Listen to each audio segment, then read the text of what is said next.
Guys, we are on page 76, Giving Thanks. The Pilgrims gave thanks at Thanksgiving because the Native Americans saved their sorry butts from starving. I give thanks at Thanksgiving because my mother finally goes to work and my father orders pizza. My normally harried, rushed mother always turns into a strung-out retail junkie just before Turkey Day. It's because of Black Friday, the day after Thanksgiving, the start of Christmas shopping season. If she doesn't sell a billion shirts and 12 million belts on Black Friday, the world will end. She lives on cigarettes and black coffee, swearing like a rap star and calculating spreadsheets in her head. The goal she sets for her store are totally unrealistic, and she knows it. She can't help herself. It's like watching someone caught in an electric fence, twitching and squirming and very stuck. Every year, just as she's stressed to the snapping point, she cooks Thanksgiving dinner. We beg her not to. We plead with her, send anonymous notes. She doesn't listen.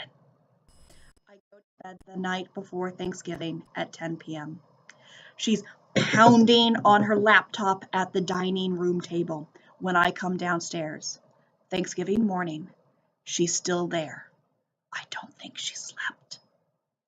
She looks up at me in my robe and bunny slippers. "Oh, damn," she says, "the turkey!"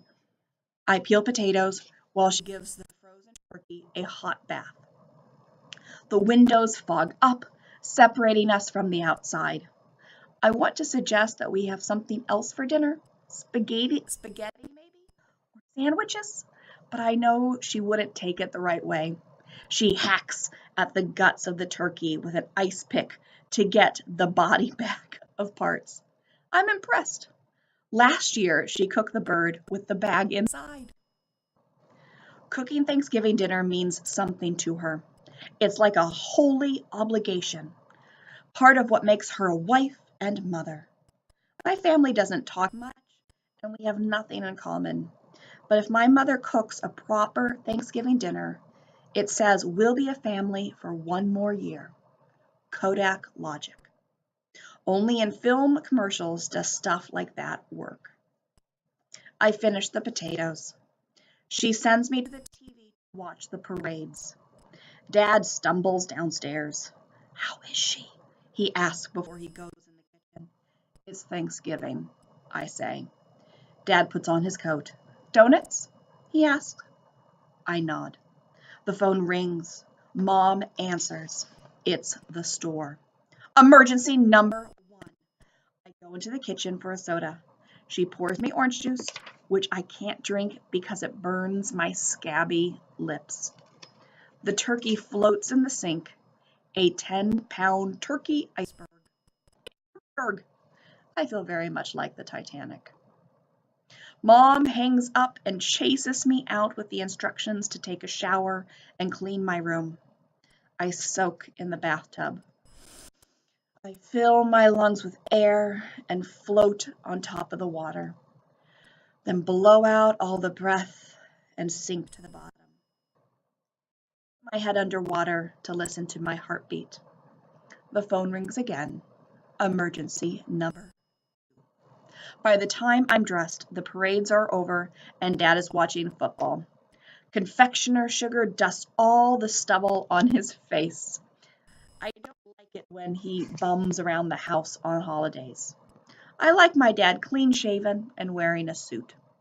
He motions for me to get out of the way so he can see the screen. Mom is on the phone. Emergency number 3. The long, curly cord snakes around and around her thin body, like a tiny rope tying her to the stake. 2 drumsticks poke out of an enormous pot of boiling water. She is boiling the frozen turkey. "It's too big for the microwave," she explains. "It'll be thawed soon." She puts a finger in her free ear to concentrate on what the phone is telling her. I take a plain donut from the bag and go back to my room. 3 magazines later, my parents are arguing. Not a rip-roar, a simmering argument. A few bubbles splashing on the stove. I want another donut, but I don't feel like wading through the fight to get it. They retreat to their corners when the phone rings again. Here's my chance. Mom has the phone to her ear when I walk into the kitchen, but she isn't listening to it. She rubs the steam from the windows and stares into the backyard. I join her at the sink. Dad strides across the backyard, wearing an oven mitt and carrying steaming turkey by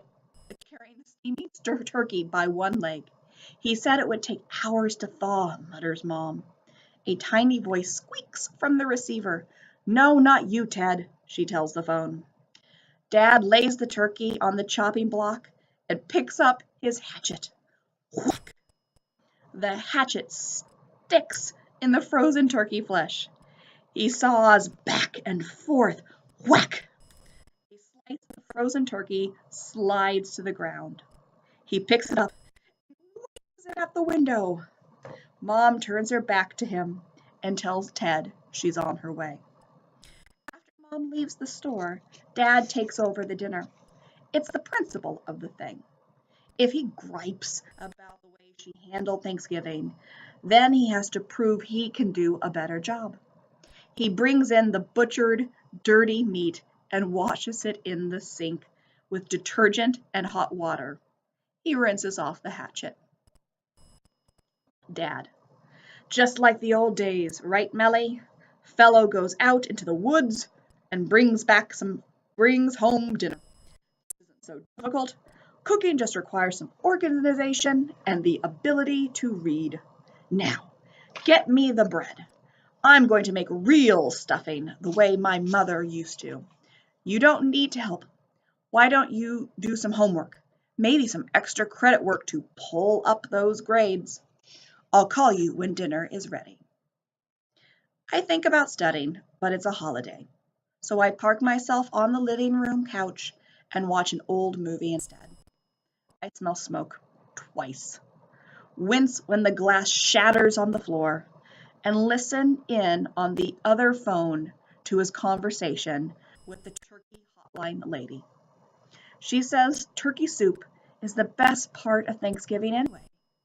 He calls me into the kitchen an hour later with the fake enthusiasm of a father who has screwed up big time.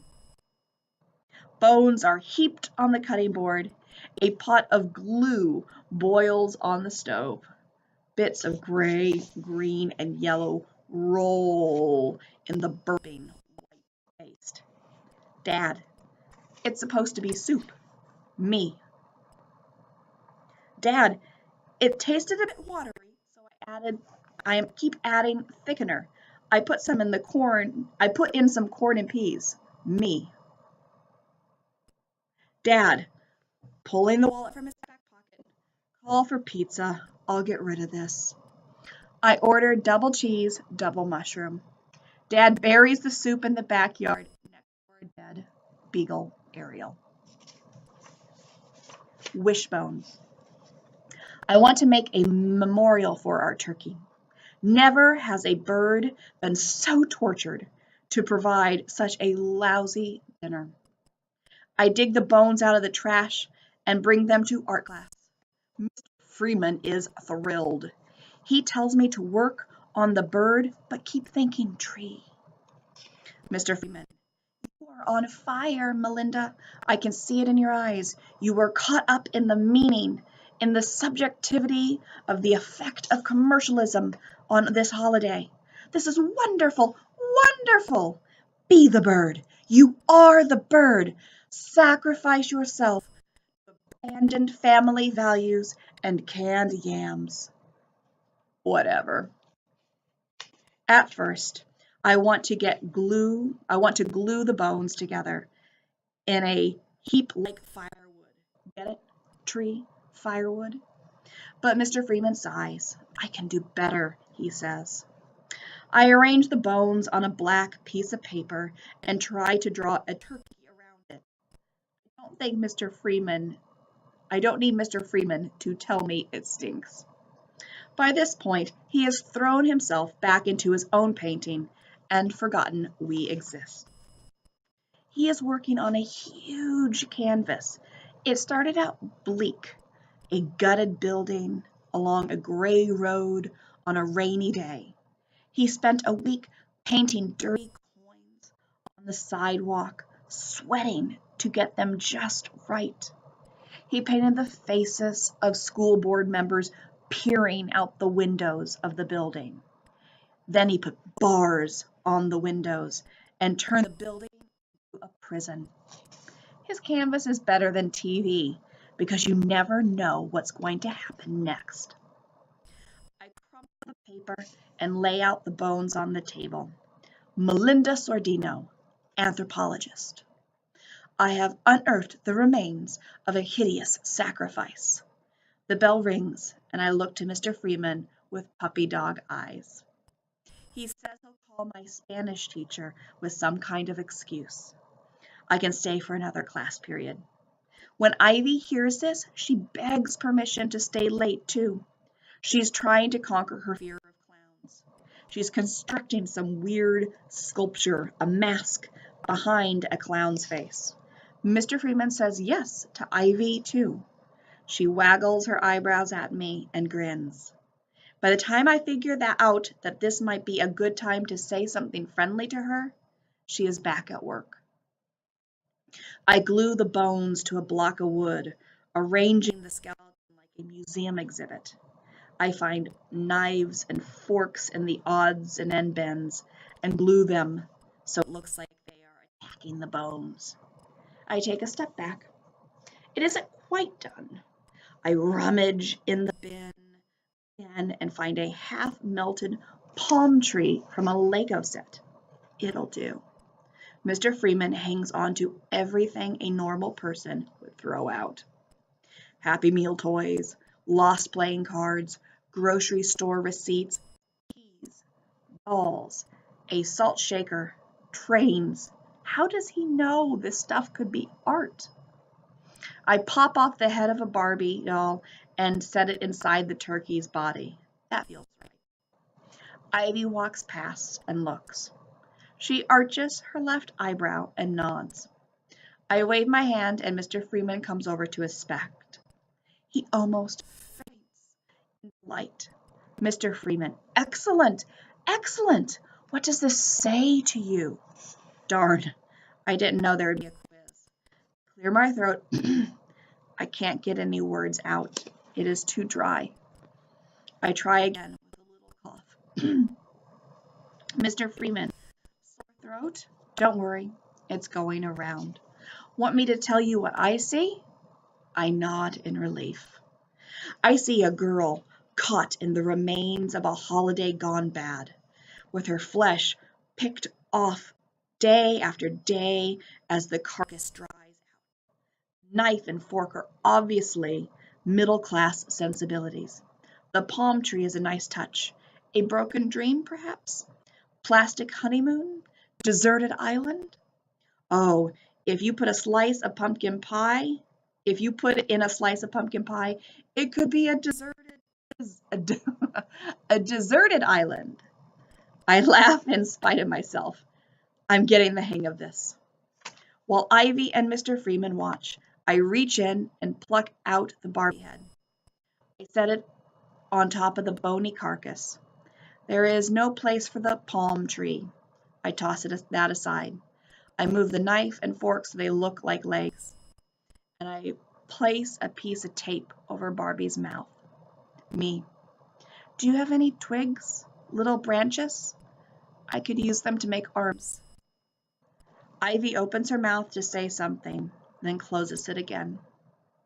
Mr. Freeman studies my homely project. He doesn't say anything, and I'm afraid he's pissed that I took out the palm tree. Ivy tries again. It's scary, she says, in a weird way. Nope, not clown scary. How do I say this? Like, you don't want to look at it too long. Good job, Mel. That's not the reaction I was hoping for, but I guess it was positive. She could have turned her nose up or ignored me. She didn't. Mr. Freeman taps his chin. He looks way too serious to be an art teacher. He's making me nervous. Mr. Freeman, this has meaning. Pain. The bell rings. I leave before he can say more.